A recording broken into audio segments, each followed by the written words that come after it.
2 Kings chapter 3. In the 18th year of King Jehoshaphat of Judah, Jehoram son of Ahab became king over Israel in Samaria. He reigned 12 years. He did what was evil in the sight of the Lord, though not like his father and mother, for he removed the pillar of Baal that his father had made. Nevertheless, he clung to the sin of Jeroboam son of Nebat, that he caused Israel to commit. He did not depart from it. Now, King Mesha of Moab was a sheep breeder who used to deliver to the king of Israel 100,000 lambs and the wool of 100,000 rams.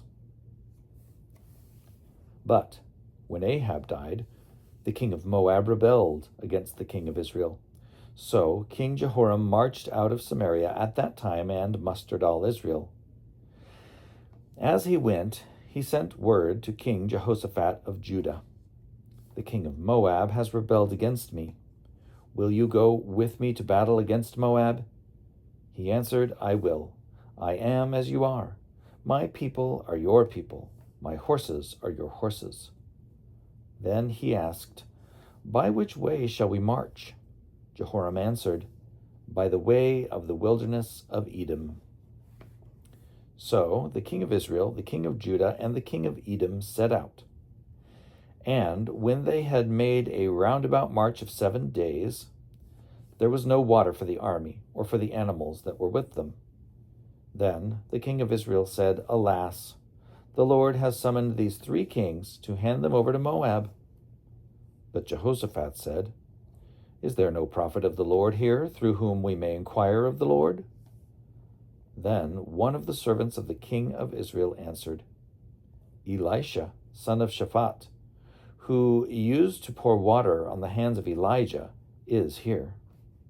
Jehoshaphat said, The word of the Lord is with him. So the king of Israel and Jehoshaphat and the king of Edom went down to him. Elisha said to the king of Israel, What have I to do with you? Go to your father's prophets or to your mother's.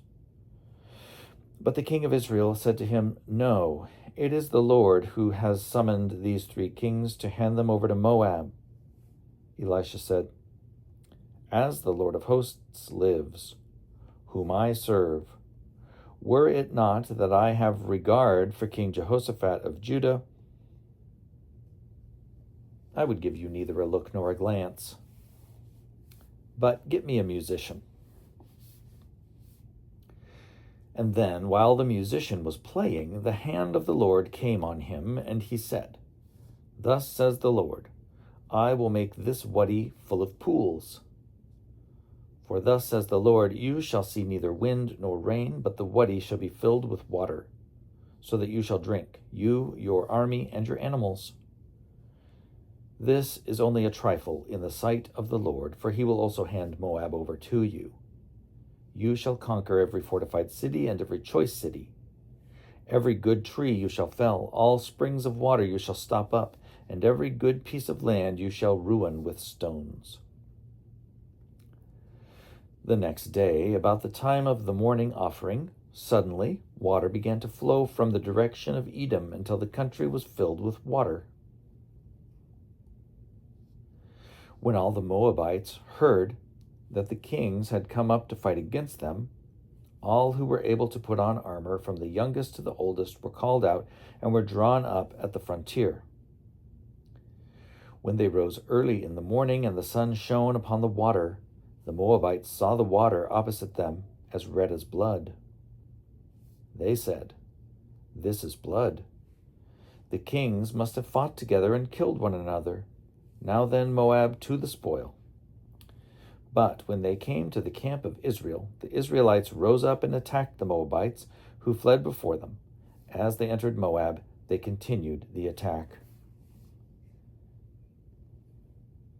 The cities they overturned, and on every good piece of land everyone threw a stone until it was covered.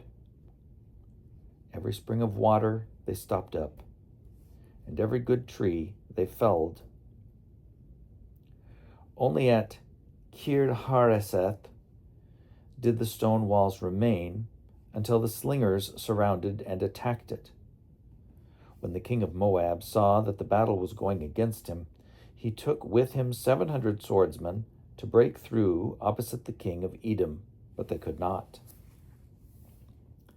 Then he took his firstborn son, who was to succeed him, and offered him as a burnt offering on the wall. And great wrath came upon Israel, so they withdrew from him and returned to their own land.